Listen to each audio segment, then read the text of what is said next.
Hello there, how are you? Learin Haddock here with another edition of Worth the Buy here on Bearded Budget Media. Now, this week we're looking at a film that this year turned old enough to drink in America.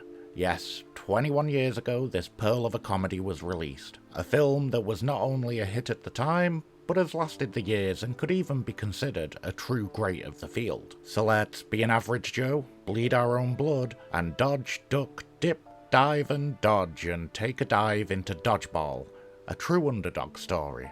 Today moved to an 8-month overdue account. Thank you and have a nice day.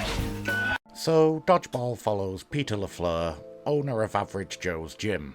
It's non-judgmental, friendly, and all in all, a gym for everyone, but in dire financial straits. This issue isn't helped by the Globo Gym across the road, a chain gym that's a mega church of fitness and vanity, run by the truly insane White Goodman. White, you know? I'm white. He wants to take over Average Joe's to build a new parking structure. They paved paradise and put up a parking lot.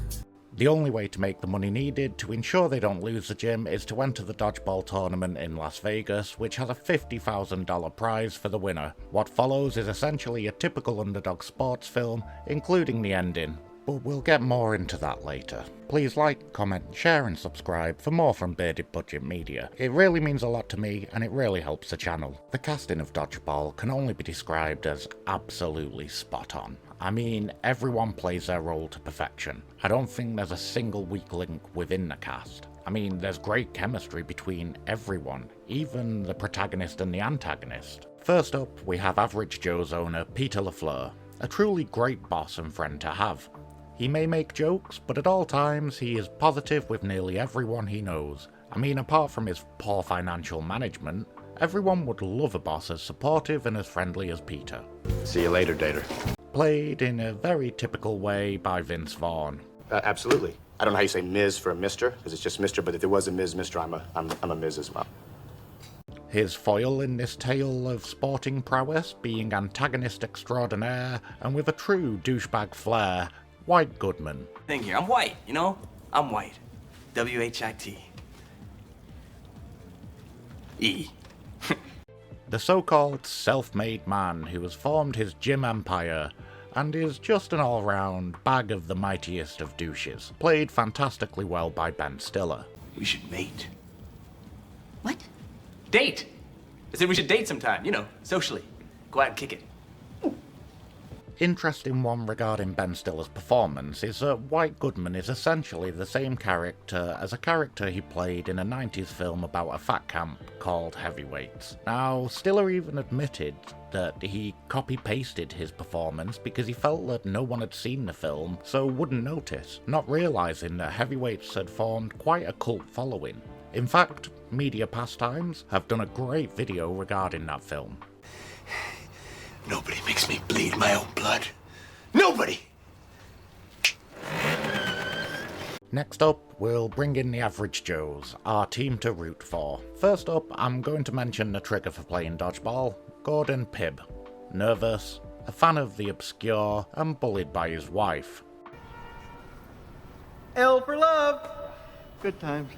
I want to say a true sad sack, but I love Gordon. Played fantastically well by Stephen Root. Well, I guess I'm not really an angry person. Are you angry now?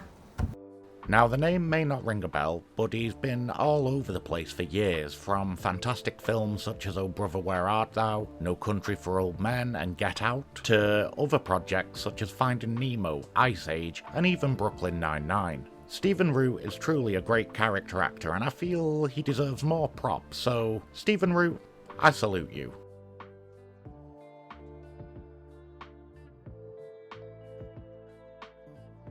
Then we've got the love interest and bank-appointed real estate and tax lawyer assigned to Average Joes regarding their finances, Kate Veach, played by the beautiful and funny and married to Ben Stiller, Christine Taylor. I'm here to begin my courtship with you, Kate. You fired me so I'd date you? Yeah, huh? You are a crazy little man. Come on, Kate. I know you've been hiding some feelings for me. Oh, yeah, nausea. Employees of Average Joe's, we have Dwight, played amazingly well and very bitchy by Chris Williams. Yeah, he'll probably fall off the roller coaster and break every bone in his body. Nice, Dwight. Well, I'm just saying it happens. My cousin Ray Ray, boop, dead. Thanks. We also have Owen, played with a delightful haplessness by Joel David Moore. We're still missing the teenage love puppy and Steve the pirate. Who's Steve the pirate? The only guy on our team who dresses like a pirate. Wait, there's a guy on our team dressed like a pirate? Now, two of my favourites that make up the Average Joe's team. Both of them are clients of Average Joe's, and both are fantastic in their own ways. Firstly, we have Justin, a dweeby high school cheerleader who, unfortunately for actor Justin Long, seemed to include him taking some of the hardest hits within the film.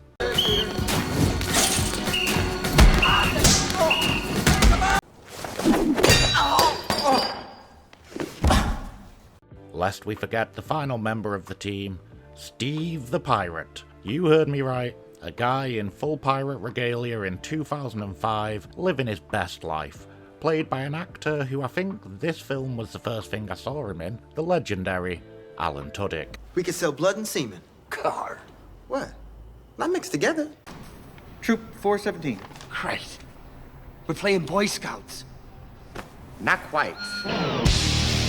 Bollocks. Supporting Average Joe's Gym is a character played by two amazing actors. The 7-time All-Star player of the ADAA, the American Dodgeball Association of America, Patches O'Houlihan, played in an educational video from what appears to be around the 50s by the voice and character actor great Hank Azaria. Yup, Mo Sizlak himself. That way, you can all gang up on the weaker ones, like Winston here.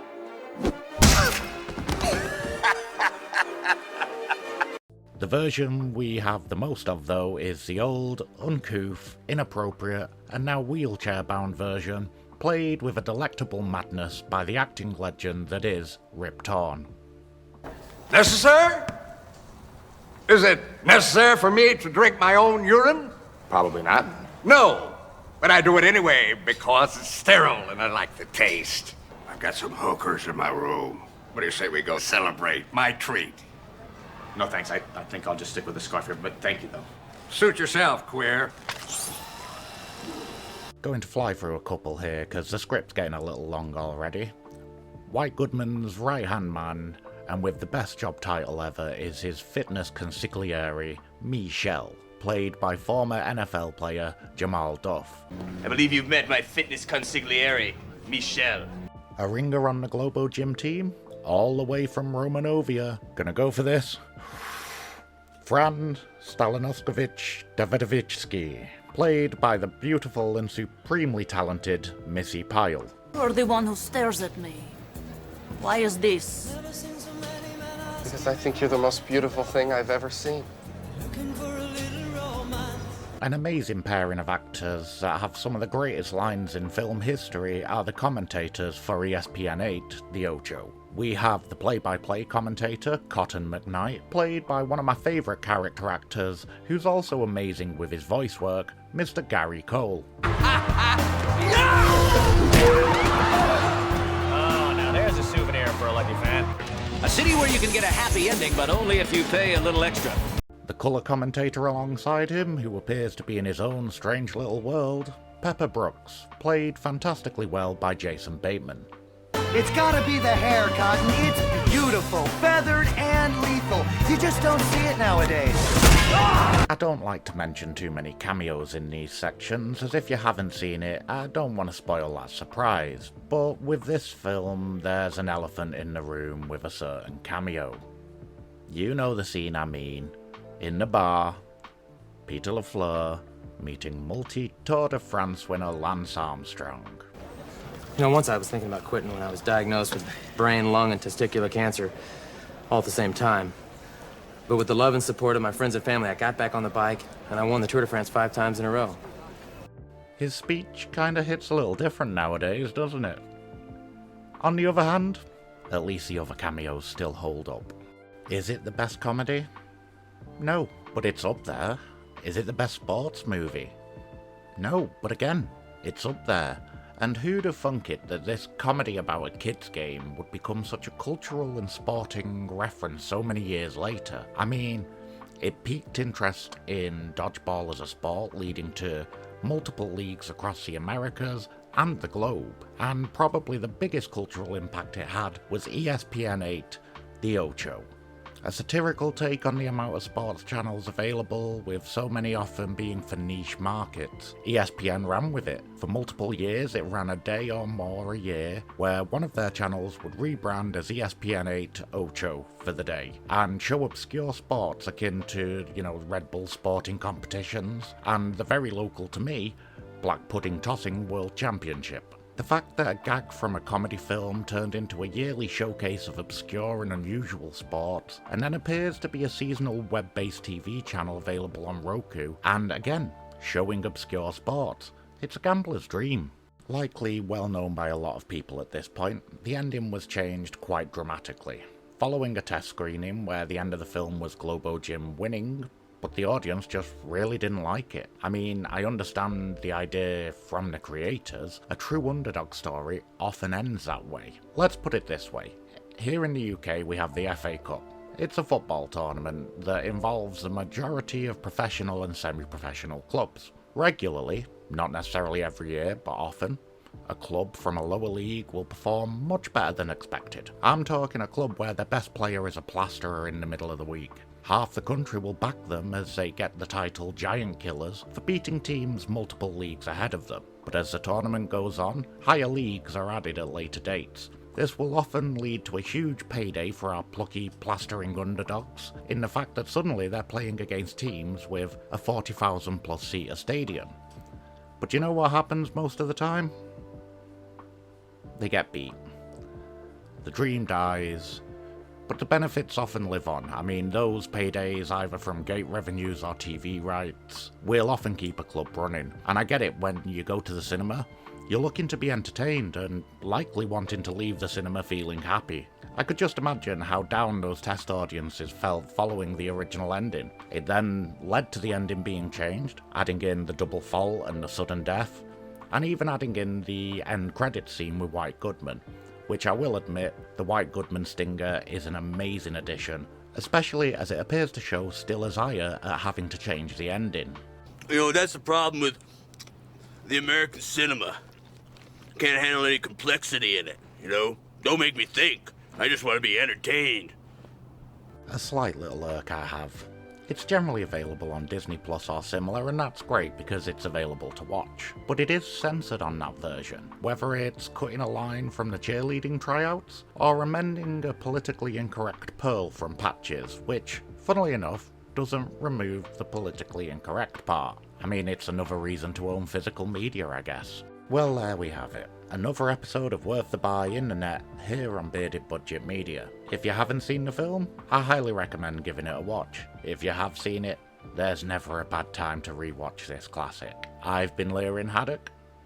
Catch you next time. Looks like it's gonna be a 2-on-1, a menage a trois of pain. Usually you pay double for that kind of action, Cotton. We are the Globo Gym Purple Cobras. And we will rock you.